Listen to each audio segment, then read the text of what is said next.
Hi, everyone. Thanks for joining me today. My name is Natalie Thompson. I'm a PR and marketing strategist based in the Indianapolis area, and I'm here today to chat with you all about organic social media. So let's get started.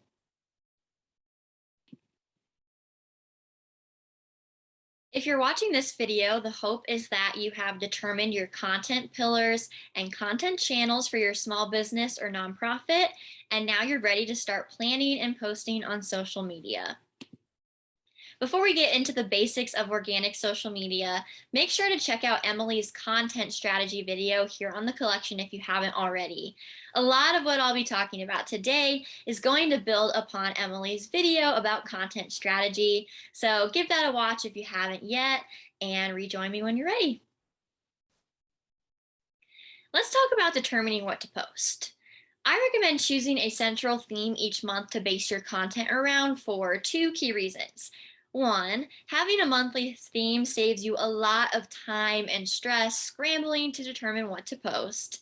And two, once you've decided on your theme for the month, you can take that content and repurpose it across multiple different content channels. Not only does repurposing your content in this way save you more time, but it also helps to bring all of your content channels together really nicely. So, how do you select a theme for each month? Well, there's a couple of things to keep in mind. First, you'll want to select a theme that aligns with your content pillars or business objectives. So, essentially, we want to make sure that all the content that you're putting out on social media makes sense coming from your small business or nonprofit and helps to push your business objectives forward. Next, you'll want to select a theme that appeals to your audience. So once you have an idea in mind for next month's theme, ask yourself, is this a theme that my audience wants or needs to hear about? Will they care about this topic? Will they find this information useful or relevant to them? Along similar lines, you should ask yourself, is there anything that my audience needs to hear about right now? Are there any timely topics that we should be covering? If so, then head down that route. If you can't really think of anything very timely to talk about, then you can go with an evergreen theme. In the marketing industry, we use the word evergreen to refer to content that is always fresh. So, evergreen content is information that is useful and relevant to an audience no matter when they get their hands on it. Finally, you'll want to select a theme that has an abundance of material. So make sure you're choosing themes that you have a lot to say on. Otherwise, if you try to go with a theme that lacks material or substance, you might find yourself struggling to come up with what to post. Now that we've talked about the strategy behind choosing a monthly theme, let's apply it to a client example to really solidify this strategy in our minds. So, this client is a plumbing company with the business objective to raise awareness of their services to their audience of central Indiana homeowners. And they have three content pillars, which are quality service, family owned and operated, and community based. So, going through our list of theme criteria here, our plumbing company will want to choose a theme that aligns with their content pillars. Examples of this could include how to choose the right plumbing company for you, or why you should choose a family owned and operated plumbing company over a big plumbing company. They'll also want to be thinking about what kinds of topics and themes will appeal to their audience, and if there's anything timely that they should be covering right now.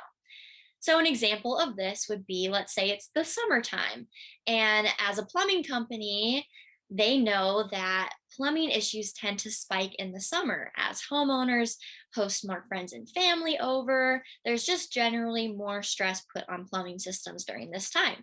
So, let's say we're planning for the month of July. This plumbing company can decide to make their theme for the month tips and tricks on how to prepare your home's plumbing system for the summer.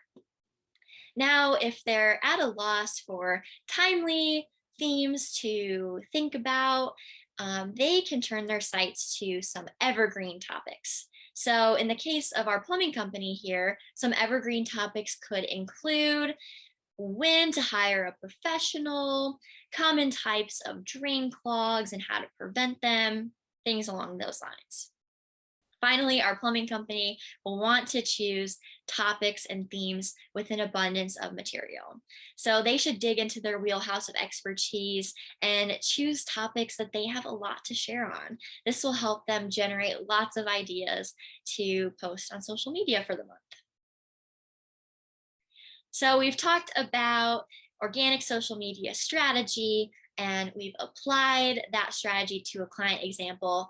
Let's go over the three types of content to choose from when posting. So Emily does a great job of overviewing these three types of content in her content strategy video. They are selling, sharing, and informing. Now, there's a couple different options when you're choosing what to post each month as far as types of content. Your post for the month could include elements of all three, two, or just one. So if we turn our sights back to our plumbing company example, let's say they go with the theme for next month, which is why you should hire a family owned and operated business. Well, their posts for this theme could touch on elements of all three. They could touch on selling, sharing, and informing. Now, there are some topics that just naturally lend themselves to only one type of content. An example within our plumbing company context would be, let's say they choose the theme, how to prepare your home's plumbing system for the summer. Well, this type of theme really lends itself best to informing. So they'll probably want to focus on sharing tips and tricks with their audience for getting their plumbing system prepared for the summer. There could be some selling and sharing mixed in there, but informing is really going to take the spotlight with this example. So, one last tidbit that I would share here is when you're generating ideas for the types of content that you want to post, make sure to write them down. You'll be surprised how many great ideas come up in your mind that could be helpful down the road that you might forget if you don't document them somewhere. So make sure to keep track of those good ideas. So you've determined your monthly theme and brainstormed ideas for what to post. What comes next? Well, now is the time to tie everything together by planning out your content calendar for the month. What's a content calendar, you ask? Well, it's really pretty simple. A content calendar is any sort of Excel spreadsheet or Word document that has your content planned out for each month. There's really no wrong way to go about creating a content calendar. You should really go with the strategy that makes the most sense for you. But at a minimum, content calendars typically include the dates that you plan to post and what you plan to post on those dates. I've got two examples of content calendars I'd like to share with you. One's an Excel spreadsheet and one is a Word document. And I'll go through each one with you, talk about the pros of each one.